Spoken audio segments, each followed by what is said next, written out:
This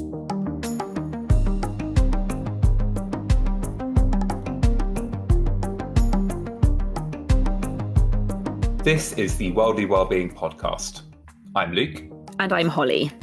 Through our website and this podcast, we're seeking to connect with what worldly well-being means, and by listening today, you're joining us. Today we're going to talk about being green. It's something that we've discussed in a few of our blogs that you can find on our website.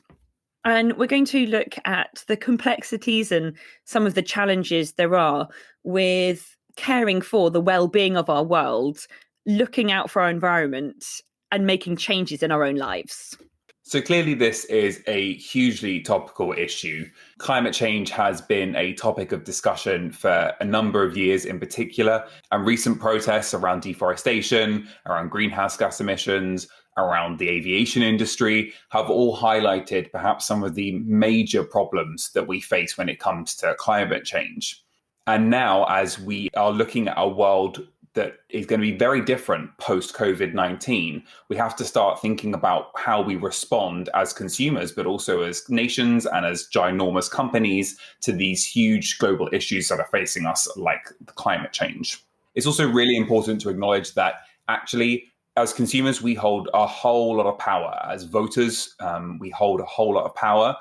And part of that power is holding people to account.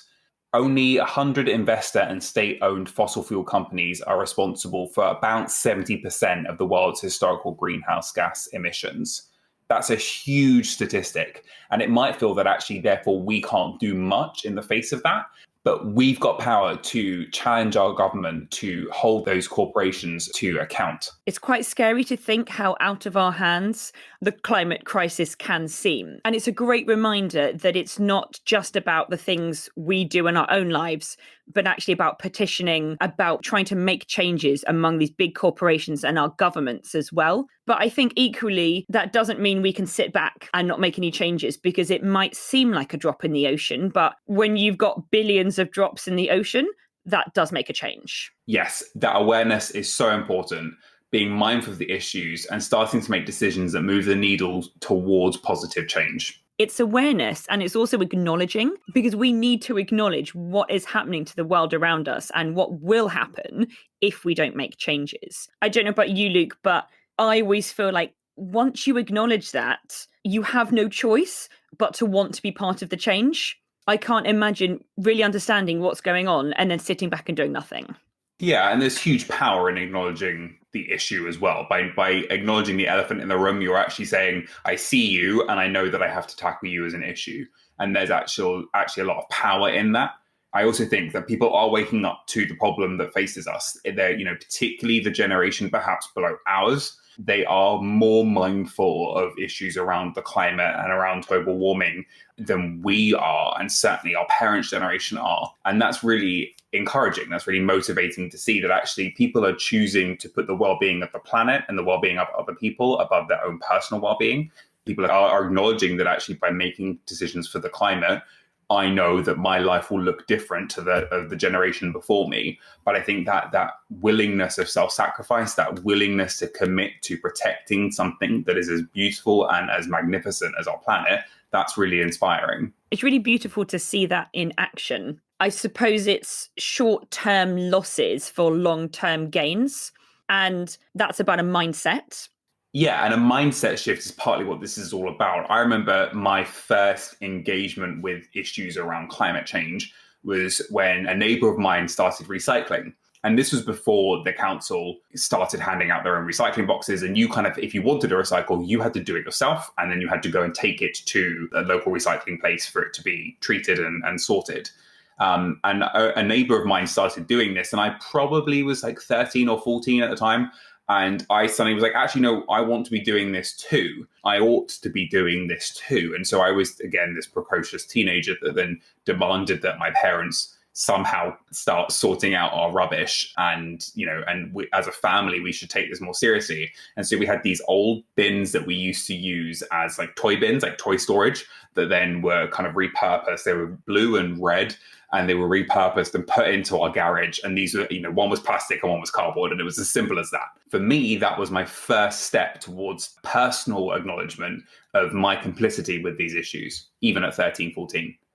It's really interesting to think how we joke about our age, but early 30s, I don't think we're that old. No, we'll go with that. But to see in our lifetime the kind of changes that have happened. And I was thinking back to my childhood, and my grandma, I mean, she believed that microwaves were evil. So some things perhaps a stage too far, but she was adamantly against plastic. She never had cling film. She never had plastic bags. And so picnics or school lunches made by my grandma were greaseproof paper wrapped around with proper string to tie it up. I mean, it sounds Victorian. At that time, we just thought it was a funny quirk of my grandma. But looking back, that sort of thing is kind of fashionable and trendy now. And actually having cling film in your house, I mean, talking about precocious teenagers, I'm a precocious 31-year-old right now, back with my parents for lockdown, and I am the plastic police in this house. So if I see my parents getting out a roll of cling film, I will question them, and I will actually just take it away from them and stop it. Plastic freezer bags, they must be washed and reused until they are literally falling apart, because if you're going to buy one, you've got to make the most of that and then recycle it, and do not replace them. Yeah, and I think that's the thing. It's about switching our habits over. So like I grew up in a household as well where like cling film was used for everything. And my dad is a cling film fiend because he works in a commercial kitchen, and there needs to be ways of keeping things fresh. And so things get like wrapped several times in cling film. And that's kind of like, I remember like going into school with packed lunches and my like Marmite sandwiches wrapped up in like a round of cling film, and you kind of having to find the edge to get into the sandwich. Now, like I personally don't use cling film. I use a lot of like reusable plastic tubs that can go into the fridge, which again, they're plastic tubs. They're not ideal. I haven't yet found a different solution out there. So if you've got a solution, if you're listening in to what I can use instead of plastic tubs in my fridge, when I need to replace in my freezer, when I need to replace them, then let me know. But then also some of the things like the beeswax, the waxy paper that, it works really well.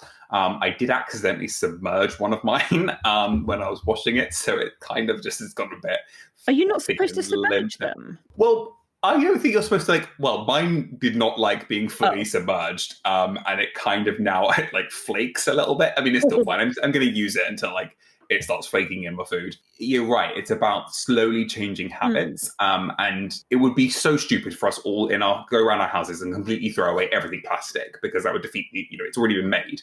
But to start thinking about, well, when that breaks, or when I need to get a new whatever, when the cling film runs out, do I need to go and buy another roll of cling film, or is there an alternative that I can afford and that I can find a way of using effectively in my home? Maybe I'm a bit lame, but I find it quite fun looking into these alternatives. So I've got a very exciting little pot with 2 reusable and washable earbuds. Well, one's for makeup and one's for your ears. It sounds weird, but I kind of treasure it because I think this is such a lovely little thing, and I'm going to use it as long as possible. But there's something quite exciting about finding an alternative that's aesthetically pleasing as well quite often. It's so interesting to think about straws, because 5-10 years ago, I mean, I was having at least 2 or 3 straws in a drink. I didn't think about it. And now to see, it's difficult to find a plastic straw in a pub or a bar anywhere.